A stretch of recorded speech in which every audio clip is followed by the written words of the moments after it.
महाराष्ट्रातील महत्त्वाच्या बातम्या फक्त 10 मिनिटात. या चॅनेलला अजूनही सबस्क्राईब केलं नसेल तर आत्ताच करा. राज्याचे मुख्यमंत्री देवेंद्र फडणवीस यांच्या वर्षा या शासकीय बंगल्यावर नुकत्याच पार पडलेल्या बैठकीत ई-बसेसच्या जलद अंमलबजावणीवर सविस्तर चर्चा झाली. या धोरणानुसार 2029 सालापर्यंत 50%, 2035 पर्यंत 80% आणि 2047 पर्यंत एसटीच्या सर्व गाड्या इलेक्ट्रिक असतील असे उद्दिष्ट ठेवण्यात आले आहे. या गाड्यांना अखंडित वीज पुरवठा मिळावा यासाठी चार्जिंग केंद्रे उभारण्याच्या कामाला वेग देण्याच्या सूचना मुख्यमंत्र्यांनी दिल्या आहेत. तसेच पुरवठादारांकडून गाडी मिळाल्यावर पहिल्या 7 दिवसात तिची तपासणी पूर्ण करावी आणि कृत्रिम बुद्धिमत्तेचा वापर करून योग्य ती मार्गाची आखणी करावी असेही ते म्हणाले आहेत. राज्यातील शेतकऱ्यांना कर्जमाफी देण्याच्या निर्णयावर राज्य मंत्रिमंडळाच्या बैठकीत मंगळवारी शिक्कामोर्तब करण्यात आला. पुण्यश्लोक अहिल्यादेवी होळकर शेतकरी कर्जमुक्ती योजना 2026 अंतर्गत राज्यातील 55,72,000 शेतकऱ्यांचे 36,585 कोटी रुपयांचे पीक कर्ज माफ करण्यात येणार आहे. त्यामुळे या शेतकऱ्यांना मोठा दिलासा मिळाला आहे. पुण्यातील विषारी दारू कांडाच्या पार्श्वभूमीवर ठाण्यात राज्य उत्पादन शुल्क विभागाने मोठी कारवाई केली आहे. ठाण्यातील अंजूर खाडी, देसईगाव खाडी आणि असीमघर खाडीत ही कारवाई करण्यात आली आहे. या कारवाईत तब्बल 1 कोटी रुपयांची गावठी दारूसाठी तयार करण्यात आलेली रसायने नष्ट करण्यात आली आहेत. विधान परिषद निवडणुकीचा धुराळा महाराष्ट्रात उडालाय. 17 जागांवर महायुतीचा महाआघाडीसोबत थेट सामना होणार आहे. या निवडणुकीच्या सुरुवातीलाच महाविकास आघाडीला जोरदार धक्का बसलाय. यवतमाळ मधील अधिकृत उमेदवाराने माघार घेतली आहे. उमेदवारी अर्ज मागे घेण्याच्या शेवटच्या दिवशी हे नाट्य पाहायला मिळालं. त्याशिवाय सोलापूर मधील उमेदवाराचा अर्ज देखील बाद झाल्याचे समोर आले. यवतमाळमध्ये महाविकास आघाडीने साहेबराव कांबळे यांना अधिकृत उमेदवारी दिली होती, पण आता साहेबराव कांबळे यांनी यवतमाळ विधान परिषद निवडणुकीतून माघार घेतली. हा महाविकास आघाडीसाठी मोठा धक्का मानला जातोय. कडक उन्हाळा आणि उकाड्याने हैराण झालेल्या नागरिकांसाठी एक अत्यंत दिलासादायक आणि मोठी बातमी समोर आली आहे. सध्या मान्सून अत्यंत वेगाने पुढे सरकत आहे. पुढील 24 तासांमध्ये तो केरळमध्ये धडकण्याची दाट शक्यता आहे. हवामान विभागाने या संदर्भात नवीन अंदाज जारी केलाय. पुढील 8 ते 10 दिवसात मान्सून महाराष्ट्राच्या सीमेवर पोहोचू शकतो असा अंदाज हवामान विभागानं वर्तवला आहे.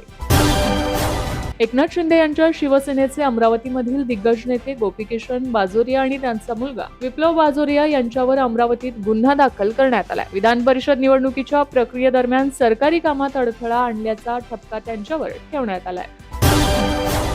राजधानी दिल्लीतील मालवीय नगरमध्ये आगीची भीषण घटना घडली असून एका पंचतारांकित हॉटेलमध्ये लागलेल्या आगीत होरपळून 31 जणांचा मृत्यू झाल्याची माहिती समोर आली आहे. दिल्लीतील लेमन ग्रीन नावाच्या रेस्टॉरंटमध्ये बुधवारी सकाळी 9:30 वाजता आग लागल्याची घटना घडली आहे. याबाबत माहिती मिळताच दिल्ली अग्निशमन सेवाने घटनास्थळी धाव घेतली. त्यानंतर येथील इमारतीमधून 37 नागरिकांना सुरक्षितपणे बाहेर काढण्यात आले. मात्र या आगीत 31 जणांचा मृत्यू झाला असून अनेक लोक गंभीर जखमी झाले आहेत. जखमींना सध्या जवळील खासगी रुग्णालयात दाखल करण्यात आले आहे. डॉन 3 मधून बाहेर पडल्यानंतर अभिनेता रणवीर सिंह याच्यावर फेडरेशन ऑफ वेस्टर्न इंडिया सिने एम्प्लॉईजने बंदी घातली होती. फरहान अख्तर याच्या डॉन 3 चित्रपटातून रणवीर याने अचानक माघार घेतल्याच्या आरोपानंतर हा निर्णय घेण्यात आला होता. या निर्णयानंतर रणवीर सिंगने FWICE ला कायदेशीर नोटीस पाठवल्याची चर्चा रंगली होती. मात्र आता या प्रकरणात महत्त्वाचे वळण आले आहे. FWICE ने रणवीर सिंग विरोधात जारी केलेले नॉन कोऑपरेशन निर्देश मागे घेतले असल्याची माहिती समोर येते.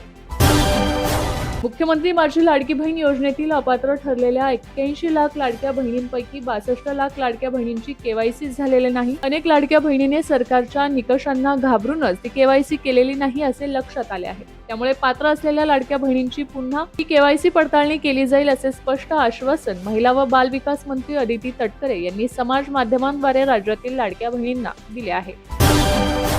भाजपचे जत विधानसभा मतदारसंघाचे आमदार गोपीचंद पडळकर यांची वैयक्तिक तसेच सामाजिक बदनामी होईल अशा स्वरूपाच्या पोस्ट फेसबुकवर प्रसारित केल्याप्रकरणी 14 फेसबुक ID धारकांविरोधात आटपाडी पोलीस ठाण्यात गुन्हा दाखल करण्यात आलाय. भोंदू अशोक खरात प्रकरणाने राज्यभरात खळबळ उडाली आहे. या प्रकरणात नवनवीन माहिती समोर येते. आता नाशिकमध्ये अशोक खरात प्रकरणात तपासाला वेग आल्याचं देखील पाहायला मिळत आहे. यातच आता भोंदू अशोक खरातची पुन्हा नाशिक रोड मध्यवर्ती कारागृहात रवानगी करण्यात आल्याची माहिती समोर आली.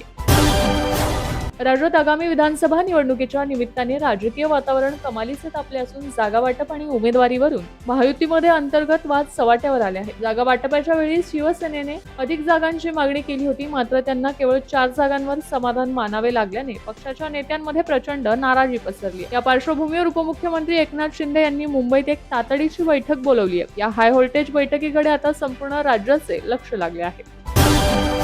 केंद्रीय माध्यमिक शिक्षण मंडळाला नवा अध्यक्ष मिळाला असून वरिष्ठ IAS अधिकारी प्रशांत सीताराम लोखंडे यांची या पदावर नियुक्ती करण्यात आली आहे. केंद्र सरकारच्या कार्मिक व प्रशिक्षण विभागाने या संदर्भातील आदेश जारी केला असून मंत्रिमंडळाच्या नियुक्त समितीने त्यांच्या नियुक्तीला मंजुरी दिली आहे. ते विद्यमान अध्यक्ष राहुल सिंह यांची जागा घेणार आहेत.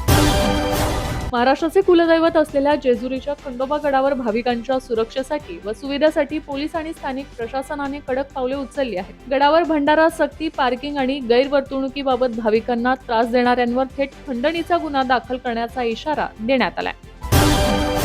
तृणमूल काँग्रेसमधील 58 आमदारांनी बंड केल्यानंतर पक्षाला मोठा धक्का बसलाय. त्यानंतर पक्षांतर्गत सर्व समित्या, सेल, पदाधिकाऱ्यांच्या नियुक्त्या बरखास्त केल्या आहेत.